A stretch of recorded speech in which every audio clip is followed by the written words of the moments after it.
Hey there, this is Scrapping Like a Lady, and I'm going to do a little whip and chat.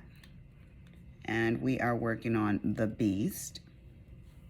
And I have to do my part 2 of, I think I left off of my life. I told you about me being born at home. And the next thing, does anybody do this? Fill your tray up completely like this and then just shake them down, especially when you have a big fill to do. Just kind of makes sense to me. I'm gonna take these guys off of here if I can get to my black, my water machine. I have on some socks that are, I want to say, battery operated to keep my feet warm. My husband bought them for me because my feet are like ice cubes. I can never stay on topic, right? But anyways, my feet are very warm right now. They're not cold at all, and but they're not hot either. I said to him, my feet feel fine, but they don't feel cold. I was like, this thing isn't getting very hot, so I guess they're just supposed to keep them at a normal temperature and not hot. So if you hear that clicking, that's my husband who's sitting by me working. Okay, back to my life. So the next thing I would remember is going to what you guys call pre-K. We called it Head Start back in the 70s. And I don't know how I remember it. It's just what I remember. I don't remember being before that. But it was, I guess you remember traumatic things in your life. And I remember that event. My mother and my Aunt Marquita took me to Head Start. I remember being very distraught and crying like most kids do when they are pulled away from their mother. I even remember the look on my mom's face, like she didn't want to leave me there, but she was trying to convince me that it was okay. And it was. But I remember her walking away. They had these big glass windows, and I saw her walking down the path. And I have a real ugly cry. I remember being even annoyed at my crying was irritating me. So I take my hat off to teachers because I cannot stand to hear children crying. So I can't even stand to hear myself crying. So let me make sure, again, I'm in view. Yeah, you guys can see I'm working over in this area. So, but that's all that I remember about pre-K. I don't remember if I liked it or I don't remember the teacher or anything like that. I just remember that one little snippet. The next event in my life, I don't remember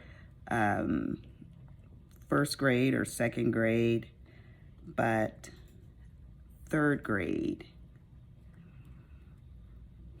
I was in Mrs. Fogan's class, and I remember Mrs. Fogan. She was a short, dark-skinned lady with short hair, and she was very strict and mean. Well, I won't say mean. She was just very strict. Mean to me is when people do things deliberately to hurt you. I don't remember her doing that, although they did paddle us back in the 70s. That was allowed.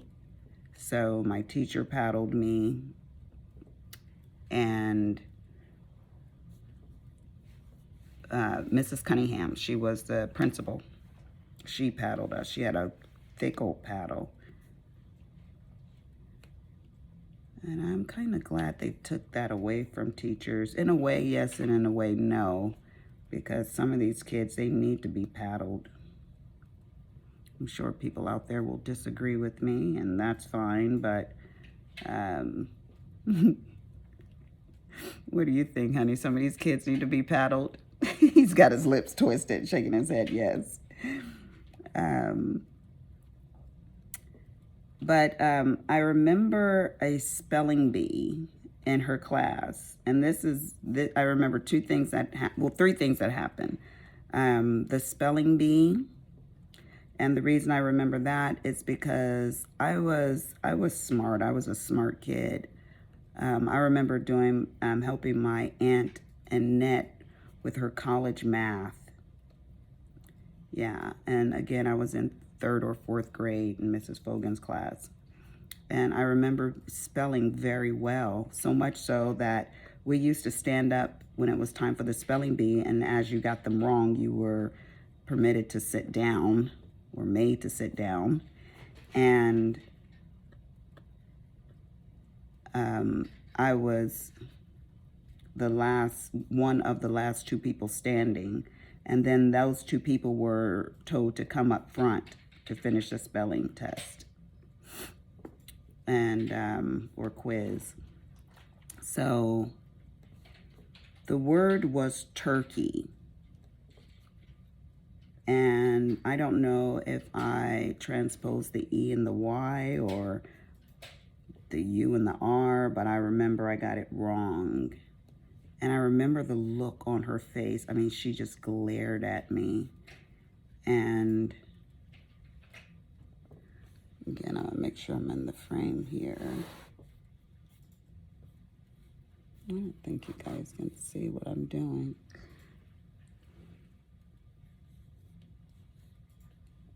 Yeah, you can. And I knew, oh my gosh, I disappointed her. You could see the look on her face. And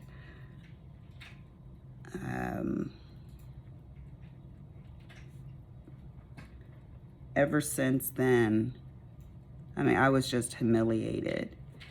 I cannot spell at all.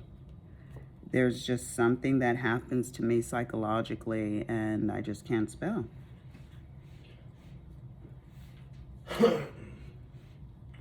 So,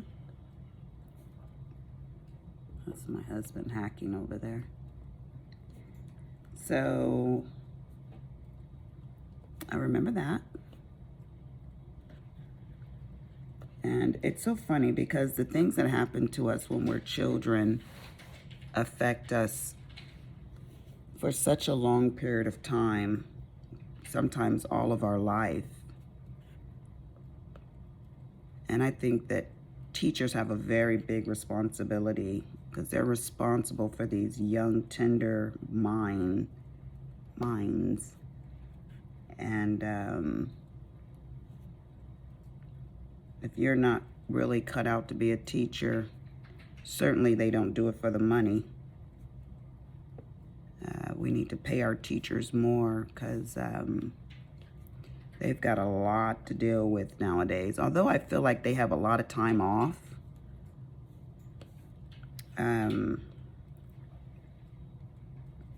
They still, I mean, they've got to deal with the student and the parents these days, you know. I could not do it. I was debating, do I want to be a nurse or do I want to be a school teacher? I became a PD nurse.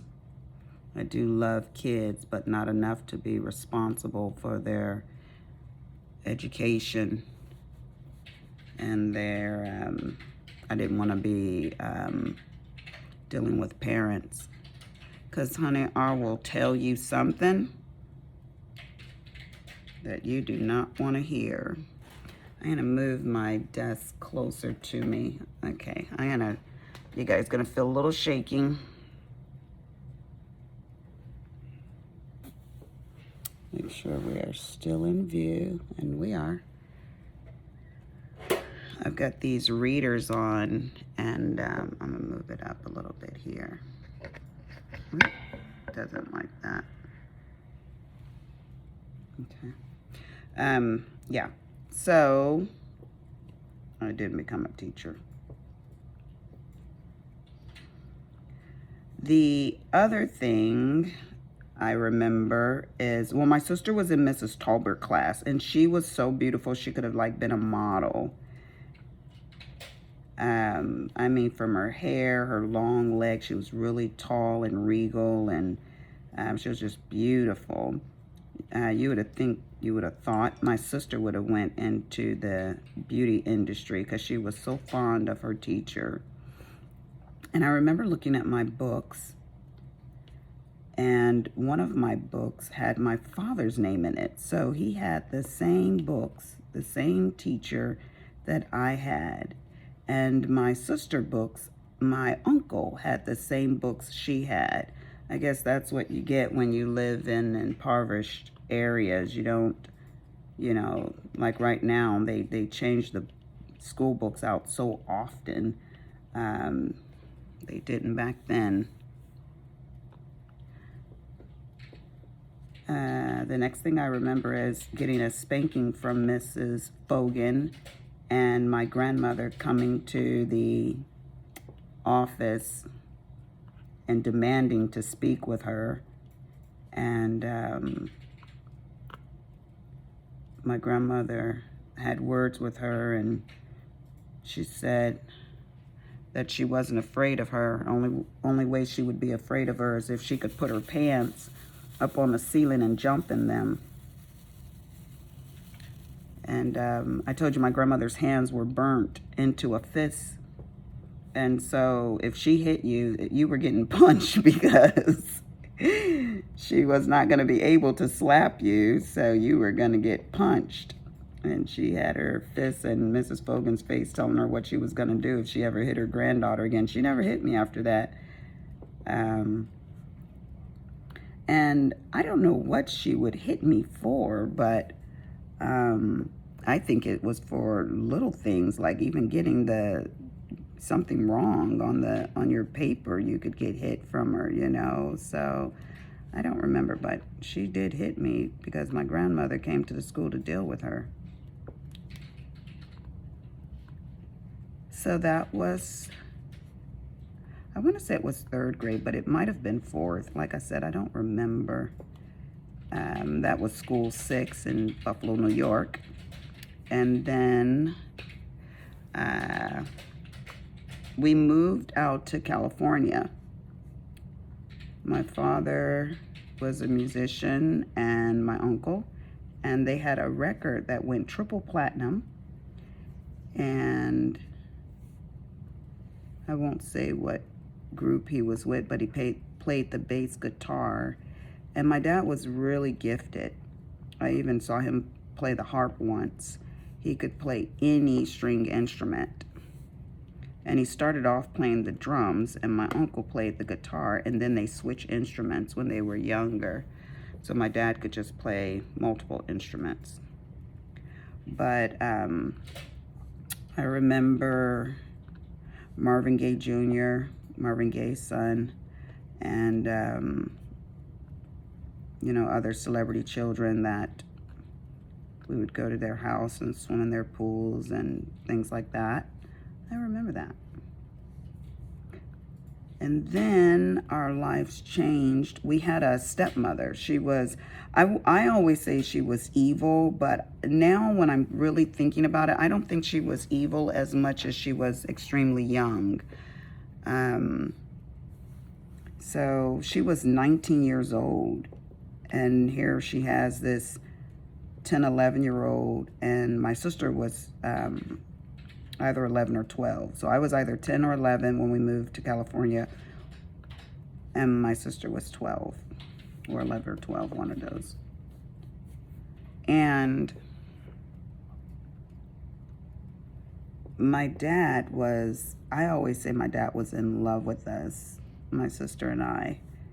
He was a very, very loving dad. He really cared about us, and he was very affectionate. And I would say that I am loving to my kids, but I wouldn't say that I'm very affectionate. My daughter always say I'm not affectionate, so I'm gonna have to go with that and say that I'm not very affectionate.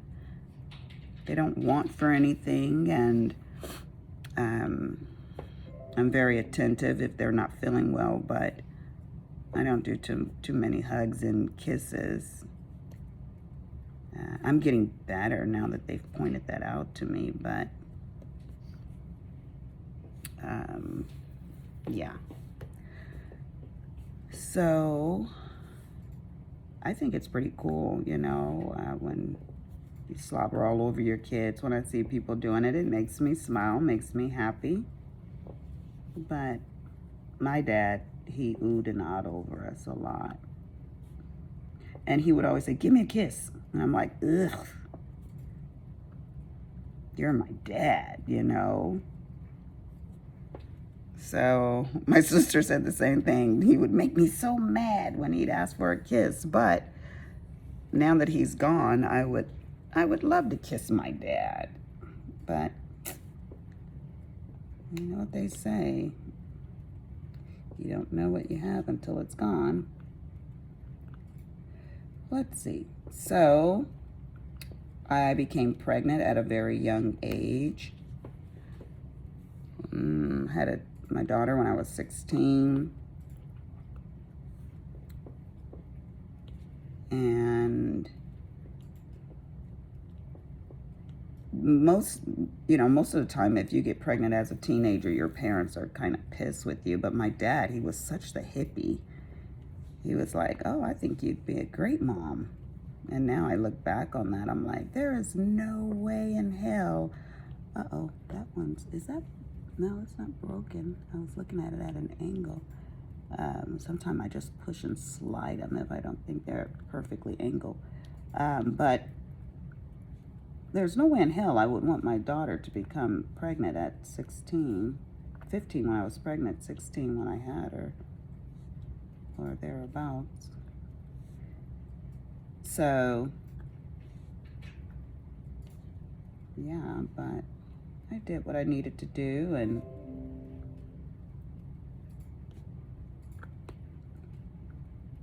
raised my daughter.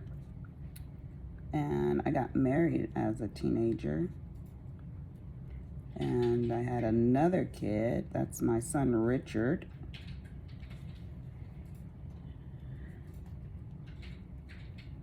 And I got a divorce when I was about 21 because I met my husband and married my husband right away. And we've been together since I was 21. I was actually divorced for 24 hours before my husband and I got married. Back in the day, we would say that you're fast. Ooh, she's so fast. Meaning that you liked boys or you did things with boys. But I don't know that I was fast.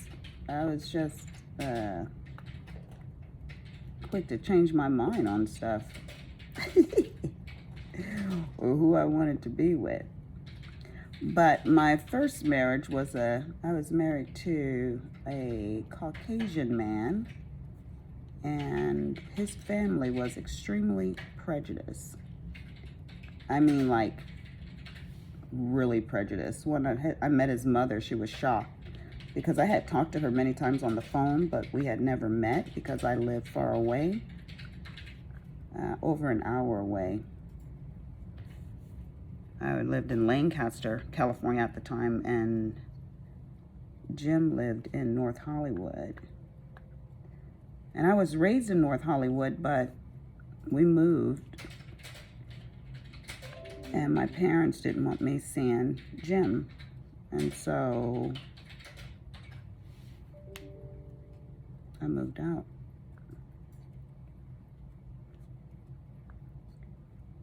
And let's see. So I met his mother for the first time after many conversations on the phone. And when she opened the door and I asked her if Jim was there, I said my name, but apparently she was so shocked that I was a black girl standing at her door that she didn't even recognize the name. And so I said it again. It's me, Peggy Lisa. And she was like, oh my gosh. It was just all in her eyes, like, no. And maybe she recognized my voice at that time. But the second time. But yeah, she kind of like stumbled on her words and, come in, you know, just shocked. But we had warm and friendlies on the phone, but she wasn't warm and friendly that day. He came out of the room and he kissed me and she was like, oh my God, it is her. Like, she wanted to scream. You can see that one's not perfectly set. Then I met his brother and he was just, he said some very inappropriate things and yeah, I won't even go into that. It was extremely racist things but he was also flirtatious. You know, he would say things that were inappropriately sexually as well, but oh well, go figure. So Jim joined the military when I had Richard, and by then, now I have 2 kids. And he worked a lot. You know, in the military, you have no choice. You have to do what they say. He was a cook. And we were stationed in Carthage, New York. So we were not far from Buffalo, New York. And I could go down there and see my people.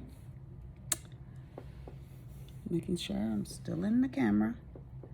So when we were there for a couple of years, and then we got stationed in Germany. So we went from Germany to California. And this is when it gets good, y'all. The day we got there, his mother called him and said, we have to go see your grandmother in Oakland. And I was like, oh, let me make the baby bag, you know, because all the stuff was in suitcases and I'm trying to get everything together because we're about to go up to Oakland. And he came in a room and he's like, my mom don't think you should go. Now, mind you, they didn't want me to go to weddings or baby showers. I mean, it's basically like nobody knew Mattman had this black wife and kids, you know? So I told him, he said that my mother thinks you'd give my grandmother a heart attack, is what he said. And I was like, what? We're playing this game? Okay, yeah, no, I'm not that young teenager anymore. You guys aren't going to tell me what to do. Either we're going to be a family and you're going to tell your mom to go find herself, or yeah, no. So I said, if you leave, I'm leaving. And he was like, oh, don't be silly. I was like, I promise you, if you leave, I'm leaving you. And so his mom showed up and he's like, I'll be right back, you know? And they left. And he turned around and looked at me. I was holding the baby in my arms and my daughter Kim was holding my hand, and she looked up and asked me where Dad was going. And I was like, he's about to be gone out of our life permanently if he gets his butt in that car. And so he did. He called my bluff, and so I had to show him this girl ain't like that, you know? And so he left and tried to tell me, I'll be right back, no big deal, you know, stop tripping. And I was like, no, I'm not doing this. I'm not going to make it seem or make my kids feel that because they're, you know, half black, that it's a negative thing, you know? No, what would that say to my children? So he left and I left. I called my sister and my stepmother. My sister was staying with my stepmother at the time. She had left her husband. And so I left and I was devastated. I cried the entire time, the whole hour drive to Sacramento from North Hollywood. And yeah, you got to stand up for what's right, and that's just wrong all over the place. So when he came back, he tried to get me to come back, and I said, no, I got my own place. And I'm like, you go to Germany and, I'll think about what I'm going to do next. But no, I got my own apartment, and my sister moved in with me, and we were just coexisting. So the night I went to my stepmother and my sister's place, I went out with my sister. She insisted.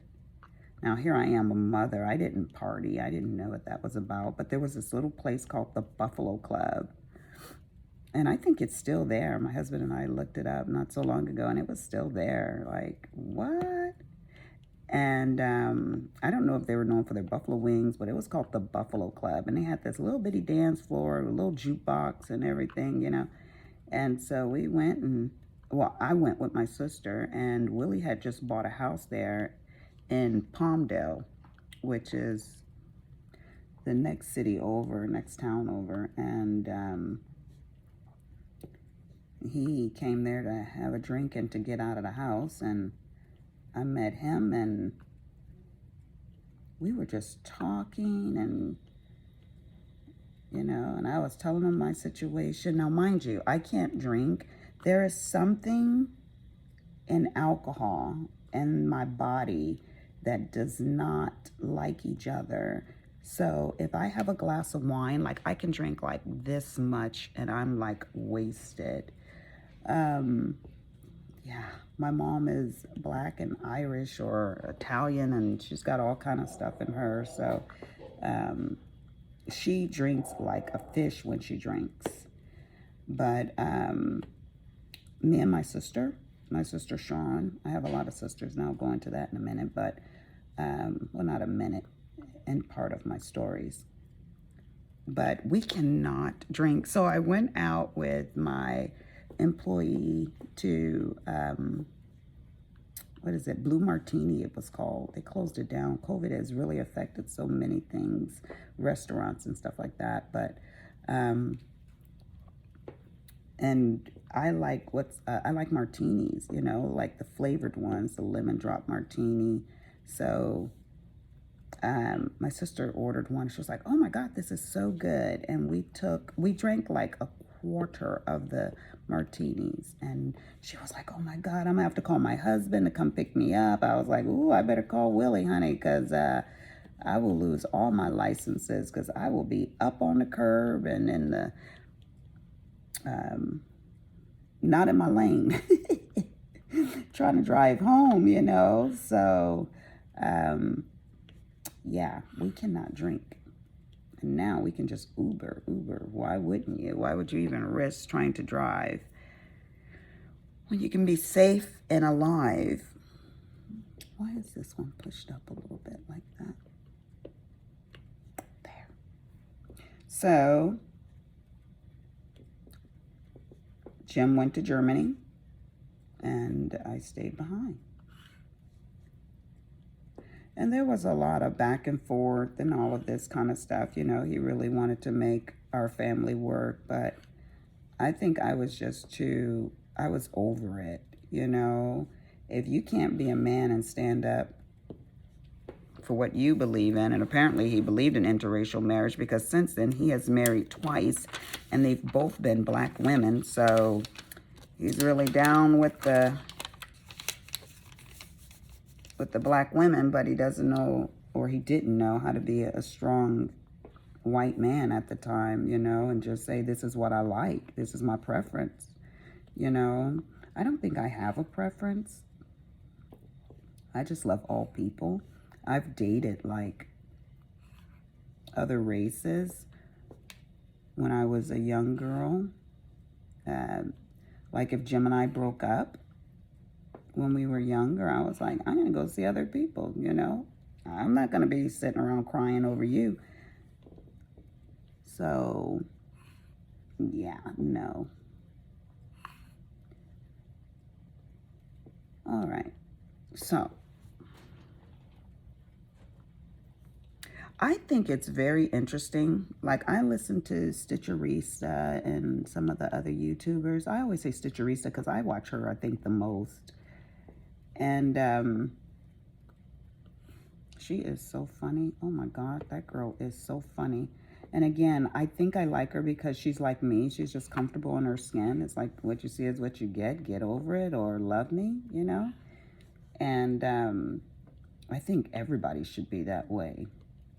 I had a client today and she was like, I'm not doing the CO2. I don't like pain, Lisa, yada, yada, yada. I don't care what you say, is what she said. Well, needless to say, by the time she left, she was like signed up to do her CO2 treatment. So it's what's best. I want to do what's best for you, and that's what's best for her. So, all right, back to my life. So, I divorced Jim, and I married Willie. And like I said, Jim has married twice since. Now, his second wife, she was very lovely. She loved my kids, all four of my kids. She was sweet to everybody, you know. Yeah, she was, even to this day, like my grandkids are her grandkids, even though she's not married to Jim anymore. Every Christmas, I mean, my grandkids go there for vacations. She loves the grandkids. She doesn't have any children, and she just loves children. So, well, I don't know if she loves children. I know she loves our grandkids. And one in particular, she loves Anson, our first grandchild. That's her baby. And I think that it is, people say, oh, you know, I don't have a favorite. Oh, baloney. Don't even try it. You might love them all. I have 7, 6 boys and 1 granddaughter. And my granddaughter was the last one. So you might love all your grandkids.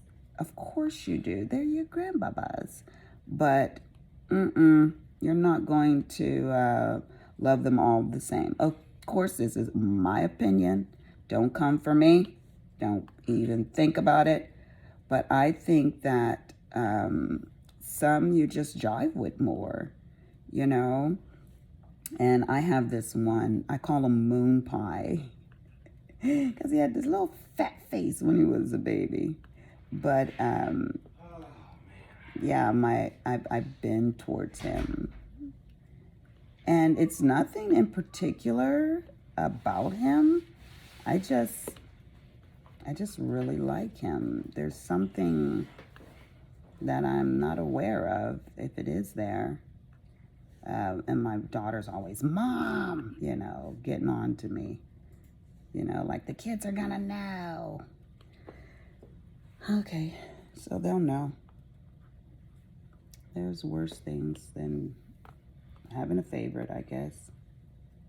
Do you have a favorite grandkid, babe? No? You do, you lie. I think you like Anson the best. So we are going out to Washington State to visit our 2 grandkids. We got tickets. My husband bought tickets a couple of weeks ago. He's so afraid of COVID. He's just like, does not want to get that virus. He hasn't left the house since March. I said it.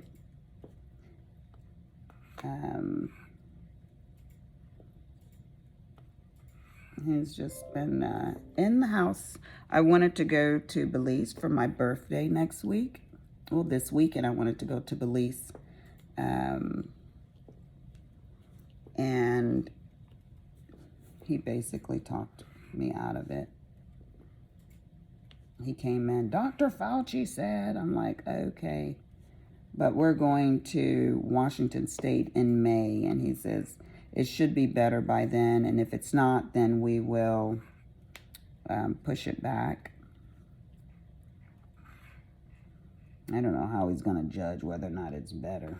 I guess he's looking at the chart to see the infection rate. And is that what you're going by, Will? What are you going by then?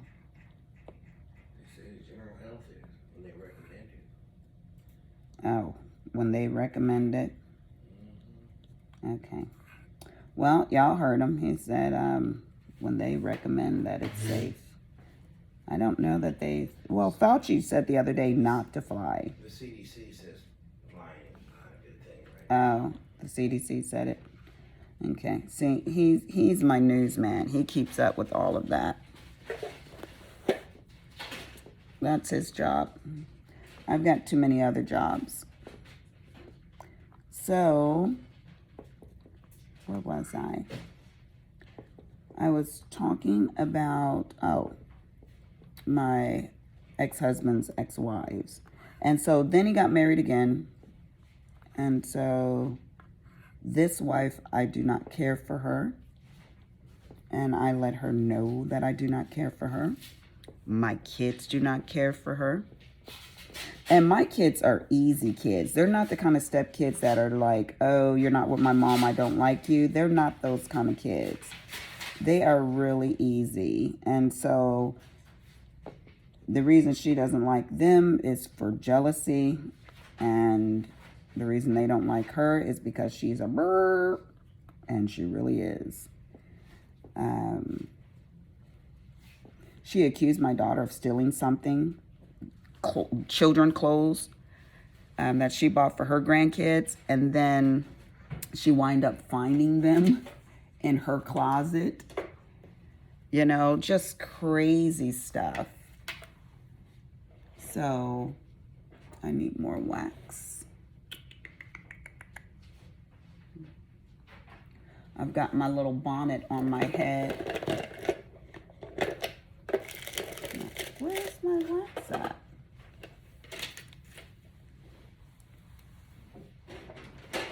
Wax. Okay, let me put this stuff down. So, oh, there it is. Come. Load this guy up, load it up.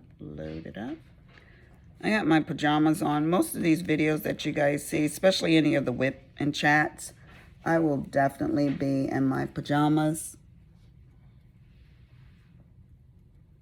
Is that still going? Yep. Because when I get home, that's what I do. Put my pajamas on. I'm not going anywhere. It is 32 degrees. It was this morning when I was driving to work. I don't know what it is right now. But here in Texas, that's cold. And everyone's like, oh, it's cold outside. I'm like, if I'm in this facility, don't you think I know that it's cold? Yes, it's cold. But still not really cold enough. I wore a vest. I have a long fur vest. And I wore my vest. And this shirt right here, I have it on because I think it's chilly in my house right now. I'm sure you guys probably would think my house is hot. Everybody thinks my house is hot when they come. But I'm anemic. So I need it warm.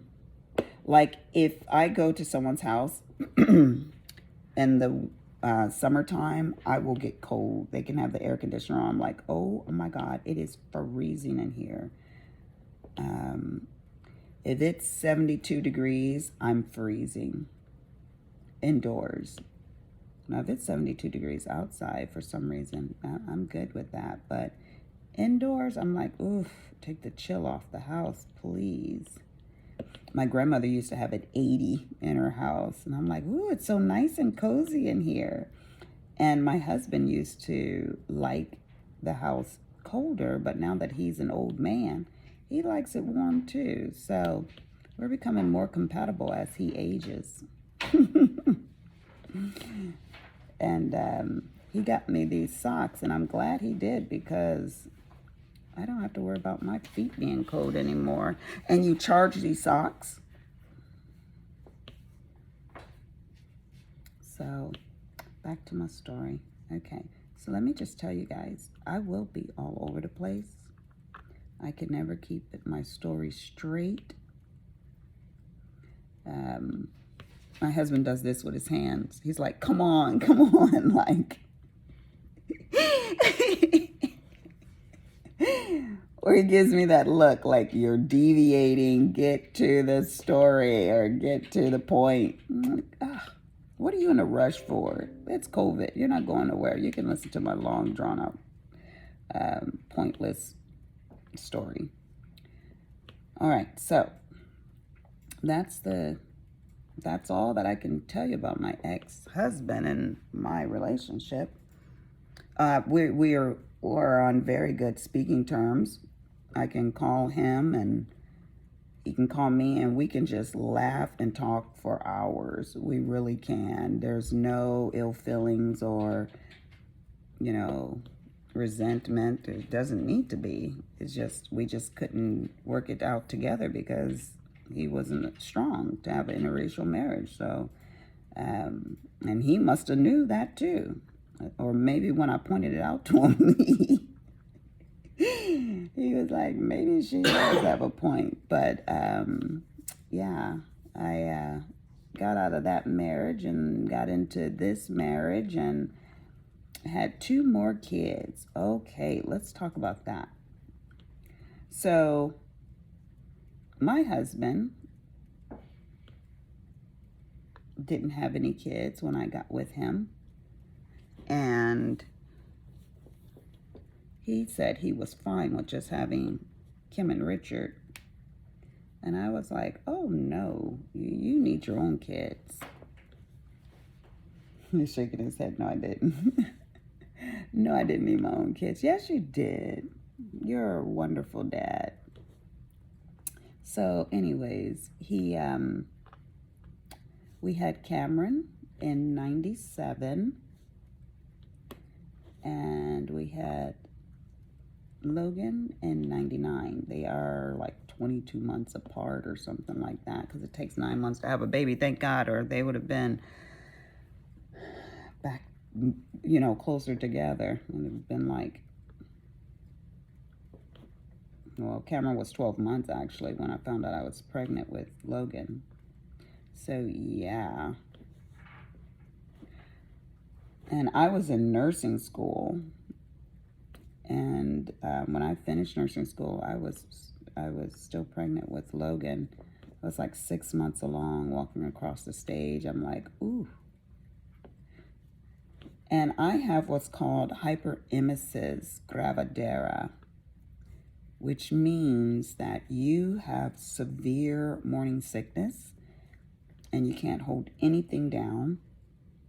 For the entire 9 months, I had this with all of my kids, but it wasn't severe with Kimberly, and I could still go to school. But with Cameron, Logan, Richard, with Cameron and Logan, I had to have home health nurses and IVs, and I was hospitalized continuously, like, I don't even know how many times in a month. I mean, you just cannot hold anything down. The dehydration is so bad. I don't and get this, I had 9-pound babies. Those babies were so big, in little old me, because at the time I got pregnant, I probably weighed like 105 or 110 pounds. And because of the hyperemesis, I was not holding much food down. So everything I did hold down for the little bit of time that it would, the baby was sucking that out of me. So the baby was big, but I was not. My stomach was huge, but I was not. So, and I didn't get any stretch marks with any of my kids. So my stomach is not all jacked up. And I got on the scale today and I weigh 123. I gained 2 pounds. Woohoo! Mama getting big. So, yeah.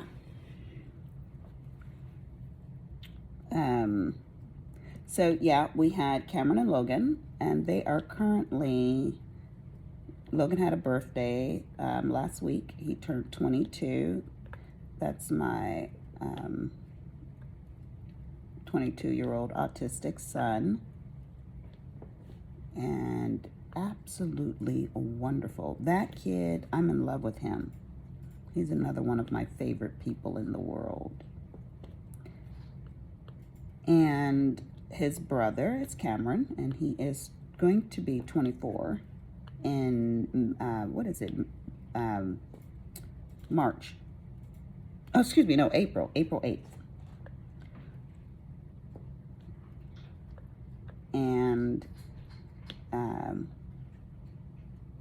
I have Richard, he's 31. And then I have Kim, and she's 35.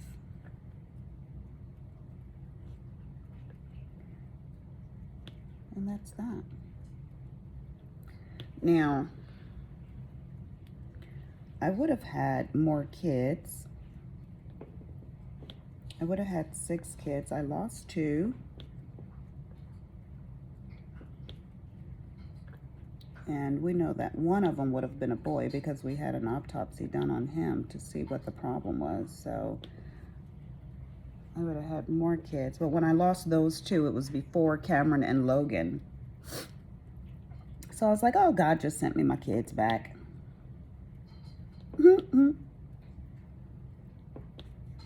But I'll tell you, the funny thing is Willie and I had gone out to eat.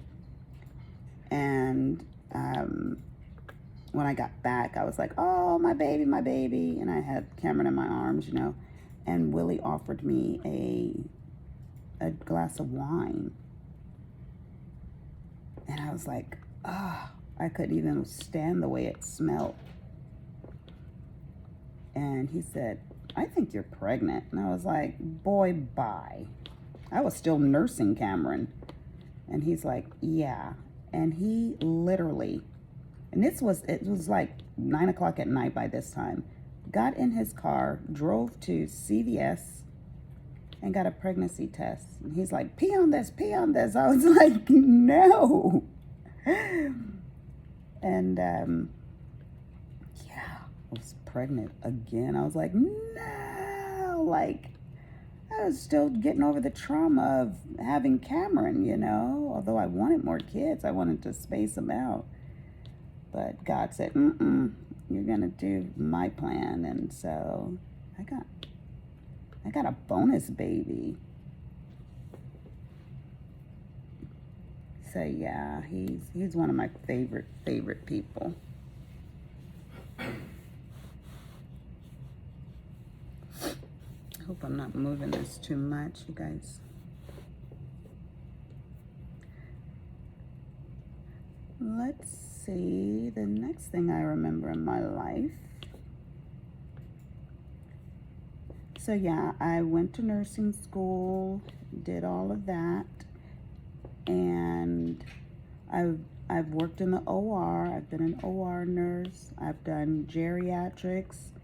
I've done pediatrics. I've done hospice, you name it. I've been all over. Okay, yeah. In every area. Well, not every area, I'm exaggerating. I'll tend to do that. But, yeah. A lot of areas. How about that? Can I use that word? In the nursing field. Home health. Because I think it goes with my personality. I picked the right career. Because if you get bored, you know, doing peds, then you can do geriatrics. When you get bored in that, you can, you know, you can just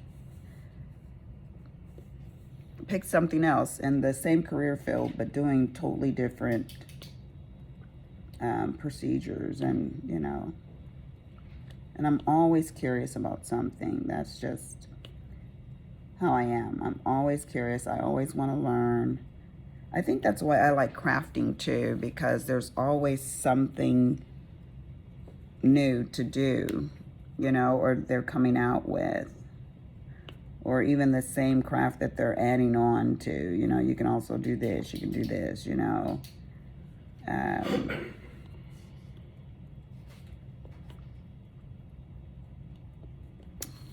All right, let's do this over here. Doesn't this look grand? Oh my gosh. It really does.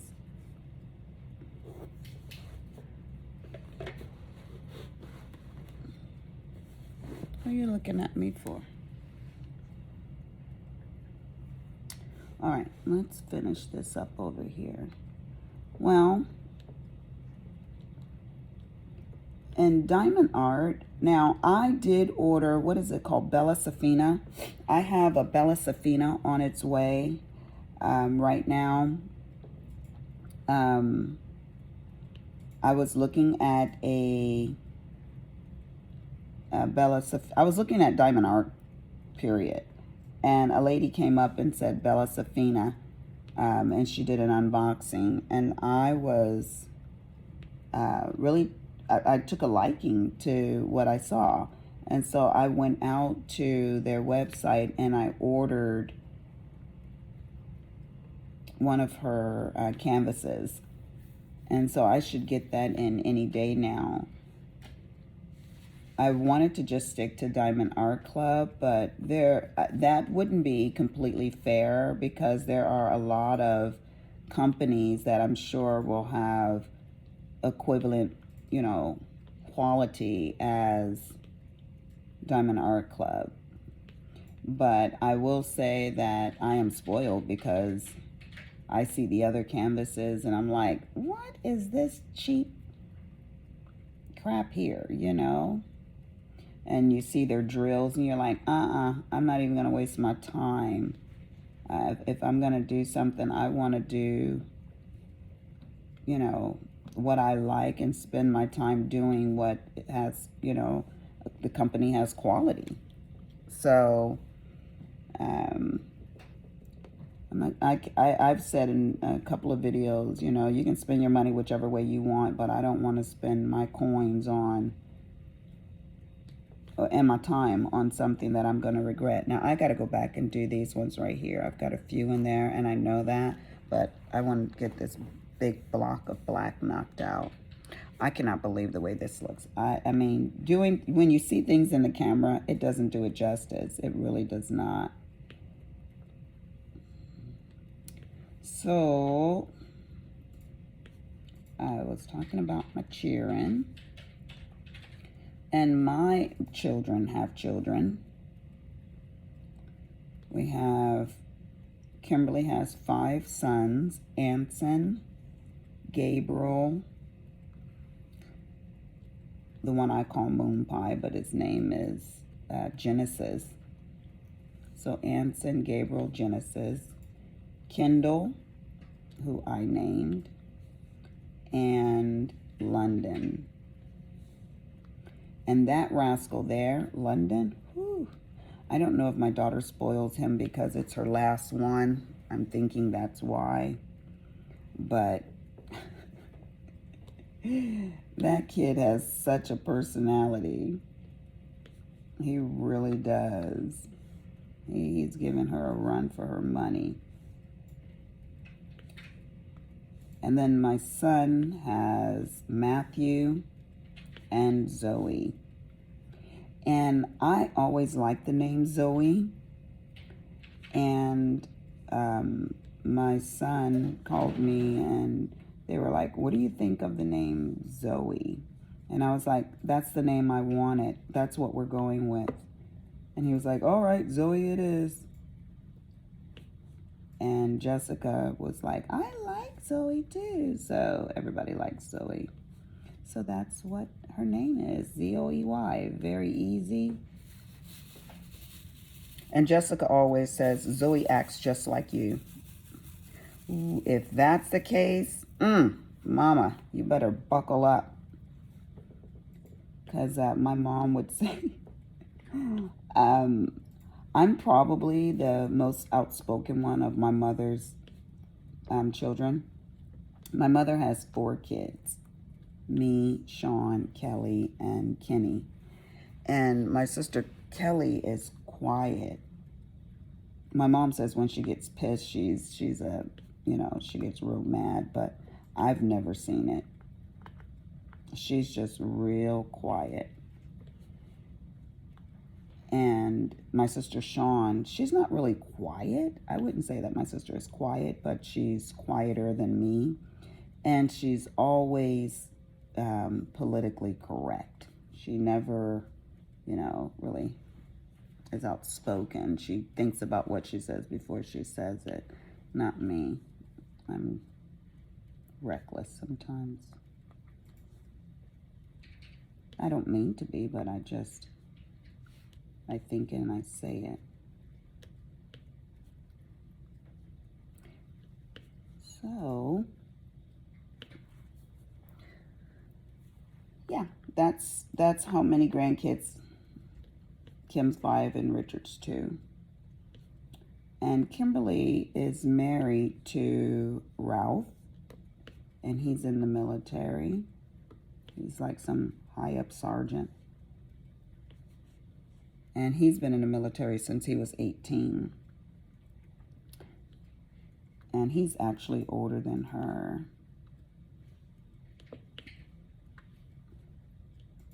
But if you saw this man, I mean, he's a little bitty something. He's so little. He's like, how tall is Ralph, honey? 5 what? 6 maybe? Maybe, I don't know. He's a little. And Kimberly is itty bitty. She's like, Mom, I weigh 99 pounds now. I'm like, okay. Yeah, she's a little thing. She might have gained a little more weight, but I think she might be 101. I think that's what she told me. She was 99. Oh, you know what she said? She said when she eats. She said when she eats, she can get up to like 101 or something crazy like that. But my husband's laughing. She's like, I'm bigger now, Mom. I'm like, honey, don't say that out loud. People already think we're crazy. But, yeah, she's a little something. But Ralph, I don't think my grandkids are going to be very big. Anson might. But other than that, I think the other ones are doomed for short extremities. Let's just put it that way. Well, then we have, okay, so I talked about my grandkids. Let's move on here. Let me try to stay on track. You're laughing. You're so bad. Try is the word. Hey. I thought you were on track more than you normally are. Oh, thank you, babe. You only meandered every 15 seconds. Oh, gosh. Okay. Ignore him. So let's see. Yesterday, let me deviate a little bit right here. He's doing a crashing plane. Yesterday I was at Costco. Was it yesterday I was at Costco? The day before yesterday. Whatever. So, no, it was the day before yesterday because you marinated your beef to make your beef jerky yesterday for 24 hours and made it. So it was on Monday. No, it was on Sunday. I went. Today is Tuesday. So, anyways, honey, that's important. I got to get my days right. You don't want me to have Alzheimer's when I get old. I've got to keep everything on track, even if it's only on track in my own mind. So, anyways, they have these cute outfits for little girls. And again, I've got to be careful because I don't want to seem like I'm biased with my grandkids. But the girls' clothes, let's just be honest, boy clothes are just not fashionable, you know? They're just boring. We can try to say, oh, look at this, look at that with boy clothes, but no, they're all the same. Blues and, reds and hoodies or not. It's just bleh. But little girls are frillies and just blingy, and I'm all about that. So I sent my granddaughter clothes with her gifts at Christmas time, and Jessica said my grandson, Matthew, was like, where are my clothes? And I was like, what boy, first of all, asked for clothes? I don't know. But he said, where are my clothes at? So I put all the clothes back that I had put in my shopping cart for Zoe because I was like, two things. I'll just send her money like I always do for their spring clothes, summer clothes and all of that, whenever the weather transitions. And they're growing so fast, So Zoe is 2, but the girl wears a 5. Yeah, wrap your head around that. I was like, and she's getting so tall. So I was like, you know what? I don't want to fall into that. Oh, you're being biased. You bought Zoe clothes and you didn't buy Matthew clothes. So I was like, you know what? I will just send her money. And then I don't have to pay for the shipping because, it is expensive. Shipping can just be a mint. You can buy a whole nother outfit, paying, $25, $40 for shipping. You can buy a whole nother outfit. But those little outfits are like $16.99 and you get 2 outfits. And they are so cute. Some of them only had 1 outfit, but they were so cute. But I had them in my shopping cart, and when I got up to the register, I was like, I had talked myself out of it. I was like, you know what? No, because I don't want to deal with any drama. So, like I said, I'll just send her some dough and tell her to go get their spring clothes because they're out already. The spring clothes is out. They're ready for Easter already. Valentine's Day is this weekend, but they are ready for Easter. They're doing like 2 holidays at a time now. So it's just like Christmas was out in July at Hobby Lobby, and some people do Christmas in July. So that's cool if you do. I don't have that kind of desire or energy to be doing Christmas in July. Nope. Oh, I'm down here. Y'all can't even see what I'm doing, huh? Okay. Oh, I got all that done. I have not seen anybody do big blocks like this. I mean, they literally work in little bitty cubes. I don't want to do it that way. Like I said, it's my canvas, so I can do what I want, right? All right, let's go over here and do...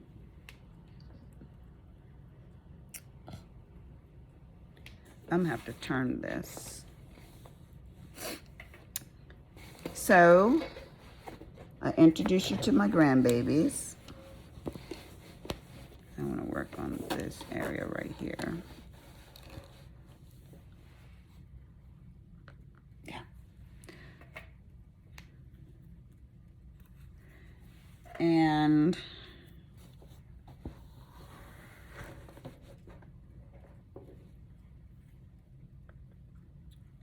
I'm sure eventually you guys will see my kids. Let's talk about my kids' personalities right quick. my daughter is like me to the extreme, I would say. She's way more outspoken than I am. So much so that I'm like, Kim! And she's like, what, Mom? You know you were thinking it. I'm like, well, yeah, she has a lot of shock factor to her. But she's really sensitive too. So it's kind of shocking that, you know, when people are that way, that they seem like they're tough as nails, but they'll cry too. You're like, what are you crying for? She's a daddy's girl. My husband is rather close to Kimberly. And yeah, she's a good girl. She's a good daughter. I don't have any problems with her. And if I do, I tell her. And luckily for me, I think I did a really good job as far as being a teenage mother, not, you know, being a hoochie mama and out in the streets and stuff like that, but spending my time with my kids, that my kids respect me, as far as knowing that I will do my best to make sure they're raised in a safe environment and keep them safe, but and not let them talk upside my head, you know, not hang out with them and their friends like they're my girlfriends. And, you know, no, we're not doing any of that. I'm your mom. That's it. I'm your mom. Now that they're adults, you know, it's nice to say, oh, my kids are my friends, you know. I don't need, yeah, I mean, yeah, I'd say my daughter's my friend. But not the boys so much yet, you know. You don't talk intimate details with boys. Maybe that's just the way it is, but we all love each other and, well, somewhat respect each other. We give each other a hard time when it's needed. So, you know, if you got to bring a subject that's touchy, you know, sometimes you can go to a little extreme and not be as respectful as you should. But you sometimes you got to do that, you know. But my son Richard, he's my problem child.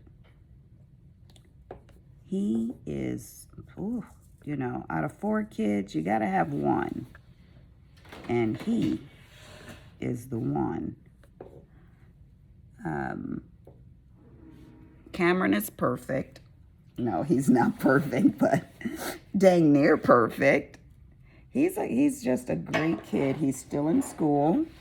He's going to be a nurse as well. And I think, I don't know if he's going to be, he wants to be a nurse anesthetist. He was going to be an anesthesiologist, but now he says he's going to be a nurse anesthetist. He's changed it several times, so I don't know what he's going to wind up being. He just needs to be something. And I never was the type of mother that is like, okay, you can't live here. Both of their rooms are large. The rooms in this house, you know, are fairly large.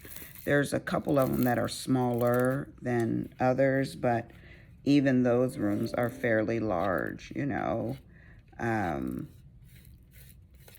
But their rooms are set up like little apartments. Like Logan's room, he has a microwave and a refrigerator, and I bought him an ice machine, and it's all set up. He's got like a little kitchenette, you know, and then he has his reclining area with his 2 leather seats and ottomans, and, you know, so he can watch his big screen television. And I want them to be comfortable. I really do.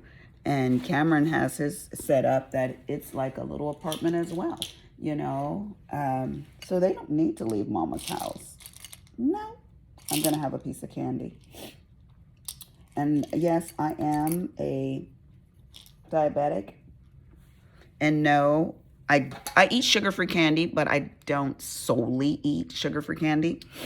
My levels are being contained with my medicine. So I love candy. And I'm like, you know what? I'm going to enjoy it while I still can.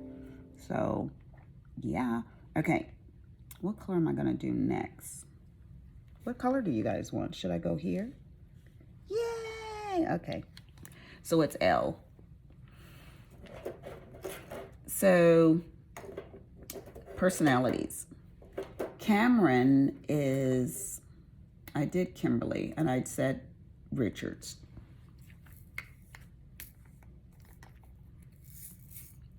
There's not just much to tell about Richard. He's just a hellraiser. And he drinks too much.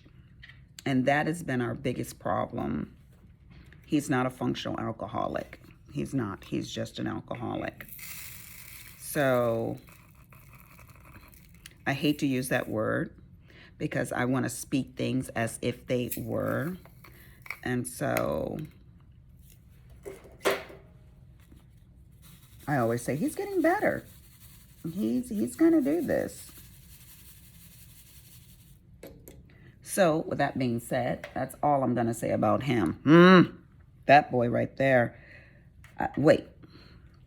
He's so bad that he just refuses to pay his own rent. Isn't that bad? So, you know who pays the rent there?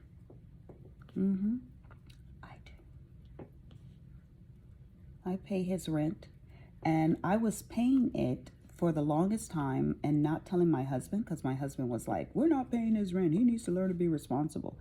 But I knew he wasn't going to pay it, and his landlord reached out to me and said, he didn't pay his rent last month, and here it is this month, and he hasn't paid it. And so I had to pay and get him completely caught up.